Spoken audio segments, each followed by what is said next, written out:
Shri P C സിറിയക്ക് നമ്മോടൊപ്പം ചേരുന്നു. Shri P C സിറിയക്ക്, എങ്ങനെയാണ് ഈ ഒരു ബജറ്റിനെ കാണുന്നത്? കൂടുതൽ ഇളവുകൾ പ്രഖ്യാപിച്ചിരിക്കുന്നു. പ്രധാനമന്ത്രി യോജന വഴിയുള്ള പദ്ധതികൾ വിഭാവനം ചെയ്യുന്നു. എന്തൊക്കെയാണ് താങ്കൾ പ്രധാനമായും ഈ ബജറ്റിൽ കാണുന്നത്? ഏറ്റവും കൂടുതൽ പാർലമെന്റ് അംഗങ്ങൾ കൈതട്ടി ആരവാരം ചെയ്ത് വരവേറ്റത് ഇൻകം ടാക്സ് കുറയ്ക്കുന്നു എന്നുള്ള പ്രസ്താവനയായിരുന്നു. അത് തന്നെ പുതിയ സ്കീമിലേക്ക് വരുന്നവർക്കാണ് ഈ ഒരു കുറവിന്റെ ബെനിഫിറ്റ് കിട്ടുന്നത് എന്ന് മനസ്സിലാവുന്നു. അപ്പൊ അങ്ങനെ വരുമ്പോഴത്തേക്കും മറ്റ് പല സൗകര്യങ്ങളും നഷ്ടപ്പെടുകയാണ്. അതുകൊണ്ട് യഥാർത്ഥത്തിൽ കണക്ക് വിശദമായി പരിശോധിച്ചാൽ മാത്രമേ അതുകൊണ്ട് അവർ പറഞ്ഞ രീതിയിലുള്ള ഗുണം കിട്ടുമോ, അതുകൊണ്ട് ഉറപ്പിച്ച് പറയാൻ നിവർത്തിയില്ല. ഏറ്റവും കൂടുതൽ വരവേൽപ്പ് കിട്ടിയ ആ ഒരു കാര്യം ശരിയാണോ എന്ന് സംശയിക്കേണ്ടിയിരിക്കുന്നു. അത് വിശദമായ കണക്ക് കൂട്ടലുകൾ നോക്കിക്കഴിഞ്ഞാൽ മാത്രമേ പറയാൻ പറ്റുള്ളൂ. പിന്നെ മറ്റൊരു കാര്യം പറയാനുള്ളത്, ബജറ്റ് തുടങ്ങിയത് വളരെ നല്ല രീതിയിലാണ്. ഇന്ത്യയുടെ ഒന്നാന്തരം സാമ്പത്തിക സ്ഥിതി അത് വളരെ വളരെ കറക്റ്റാണ്. നമുക്ക് വലിയ സമ്പദ് വ്യവസ്ഥകളുടെ കൂട്ടത്തിൽ ഏറ്റവും ഉയർന്ന നമ്മുടെ വളർച്ചാ നിരക്കുണ്ട്. പക്ഷെ ഞാൻ രാവിലെ പറഞ്ഞതുപോലെ തന്നെ ഈ വളർച്ചാ നിരക്കെന്നൊക്കെ പറയുന്നത് ശരാശരിയാണ്. അത് ഏറ്റവും മുകളിലുള്ളവർക്ക് ഒരുപാട് പ്രയോജനം കിട്ടി, അതിന്റെ ഫലമായിട്ട് ശരാശരി ഉയർന്നു. താഴെയുള്ളവൻ അവിടെ കിടക്കുകയാണ്. കോവിഡിന്റെ സമയത്ത് ഏറ്റവും കൂടുതൽ ബുദ്ധിമുട്ട് അനുഭവിച്ചവര് അനുദിനം ജോലി ചെയ്ത് പണം സമ്പാദിച്ച് ജീവിതം കഴിക്കുന്നവരായിരുന്നു. അവരുടെ കാര്യത്തിൽ എന്തെങ്കിലും മാറ്റം വരുമോ അതിനെപ്പറ്റി ഒന്നും വ്യക്തമല്ല. അതുപോലെ തന്നെ തൊഴിലില്ലായ്മ ഒരു വലിയ പ്രശ്നം.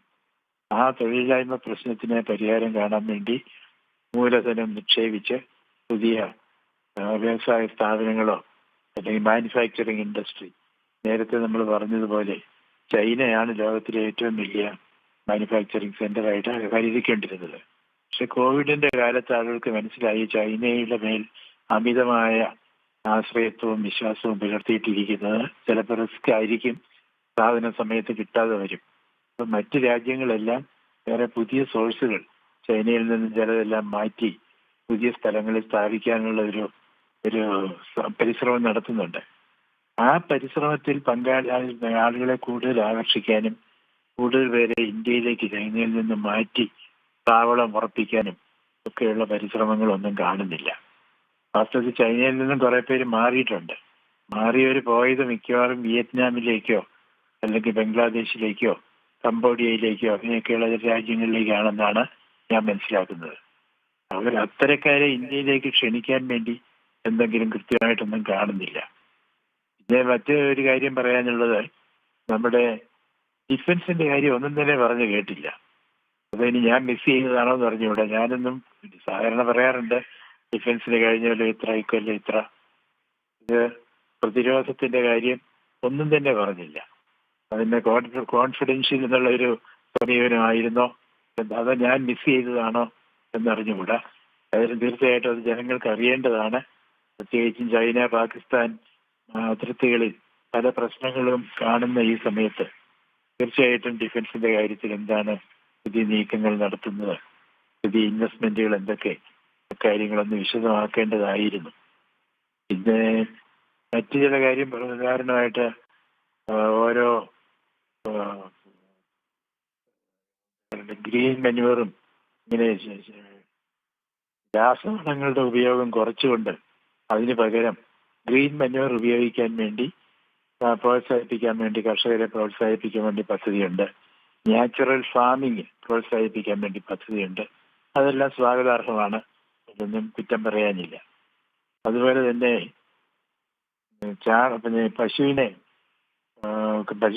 ചാണകവും മറ്റ് ഗ്രാമപ്രദേശങ്ങളിലും നഗരങ്ങളിലുമുള്ള വേസ്റ്റ് മെറ്റീരിയൽസ് അതെല്ലാം കൂടെ ഉപയോഗിച്ച് ബയോഗ്യാസ് പ്ലാന്റുകൾ കുറെ അധികം ഉണ്ടാക്കാൻ വേണ്ടി ഒരു പദ്ധതി വെച്ചിട്ടുണ്ട്. അത് നല്ല കാര്യം തന്നെ.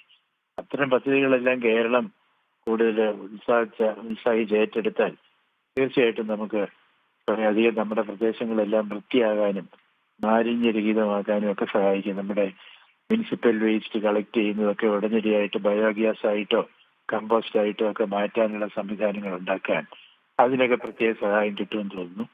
അങ്ങനെയൊക്കെ ചില നല്ല പദ്ധതികളും കാണുന്നുണ്ട്. പക്ഷേ പല കാര്യങ്ങളുടെ വില കൂടുന്നുണ്ട്. സ്വർണത്തിന്റെ എല്ലാം വില കൂടുമെന്നാണ് കാണുന്നത്. എന്താണെന്ന് മനസ്സിലാകുന്നില്ല. ഇപ്പൊ തന്നെ സ്വർണം കള്ളക്കടത്ത് വളരെയധികം കൂടുതലായിട്ട് വരുന്നുണ്ട്. ഈ കള്ളക്കടത്ത് കുറയ്ക്കാൻ വേണ്ടിയെങ്കിലും അതിന്റെ കസ്റ്റംസ് ഡ്യൂട്ടി കുറച്ചിരുന്നെങ്കിൽ അത് കിട്ടുന്ന ആ വരുമാനം ഗവൺമെന്റിന് കിട്ടുമായിരുന്നു. കള്ളക്കടത്ത് എന്നുള്ള ഒരു അധമമായ പ്രവൃത്തിയിൽ നിന്ന് ആൾക്കാരെ പിന്തിരിപ്പിക്കാനും കഴിയുമായിരുന്നു. ഇങ്ങനെ ചില കാര്യങ്ങളൊക്കെയാണ് എനിക്ക് പെട്ടെന്ന് തോന്നുന്നത്. ഒന്നുകൂടെ ഒന്ന് ആലോചിച്ചു കഴിഞ്ഞാൽ മാത്രമേ കൂടുതൽ വിശദമായി പറയാൻ പറ്റുള്ളൂ എന്ന് തോന്നുന്നു. ശ്രീ PCC നമുക്കറിയാം ഇനിയും തെരഞ്ഞെടുപ്പ് കാലം വരികയാണ്. 9 സംസ്ഥാനങ്ങളിലെ തെരഞ്ഞെടുപ്പ് വരുന്നു, ലോക്സഭാ തെരഞ്ഞെടുപ്പ് വരുന്നു. എന്തായാലും ഇതൊക്കെ മുന്നിൽ കണ്ട് ഒരു ബജറ്റ് എന്ന് പറയാൻ കഴിയുമോ? അതോ ഒരു വളരെ ആലോചിച്ച് ഉറപ്പിച്ച ഇന്ത്യയുടെ ഭാവി മുന്നിൽ കണ്ടുള്ള വരും വർഷങ്ങളിലേക്ക് ഉള്ള ദീർഘകാല ഹ്രസ്വകാല പദ്ധതികൾ ആവിഷ്കരിക്കുന്ന ഒരു ബജറ്റ് എന്ന് വിലയിരുത്താമോ?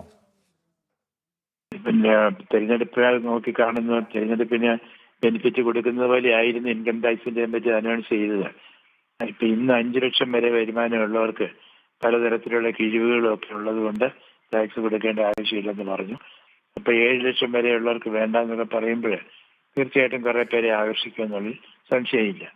അതുപോലെ തന്നെ മറ്റു പല പദ്ധതികളും സ്കിൽ ഡെവലപ്മെന്റ് സ്കീംസ് ഒരുപാട് പറയുന്നുണ്ട്. ചെറുകിട തൊഴിലാളികൾക്ക് അവരുടെ സ്കിൽ മെച്ചപ്പെടുത്താൻ, ഗ്രാമീണ ക്രാഫ്റ്റ്സ്മെൻ അവർക്ക് വിശ്വകർമ്മ പദ്ധതി എന്ന് പറഞ്ഞൊരു പദ്ധതി അനൗൺസ് ചെയ്തിരുന്നു. ഗ്രാമങ്ങളിലുള്ള ക്രാഫ്റ്റ്സ്മെൻ അവരുടെ ടൂൾസ് ഇംപ്രൂവ് ചെയ്യാനും അവരുടെ ഉൽപ്പന്നത്തിന്റെ ഗുണനിലവാരം മെച്ചപ്പെടുത്താനും അതിന്റെ മാർക്കറ്റിംഗ് മെച്ചപ്പെടുത്താനും അങ്ങനെയൊക്കെയുള്ള പദ്ധതികളൊക്കെ നല്ല പദ്ധതികളാണ്. ഇതൊക്കെ തിരഞ്ഞെടുപ്പിന് വേണ്ടി മാത്രമുള്ളതാണെന്ന് ഞാൻ പറയാൻ നിവർത്തിയില്ല.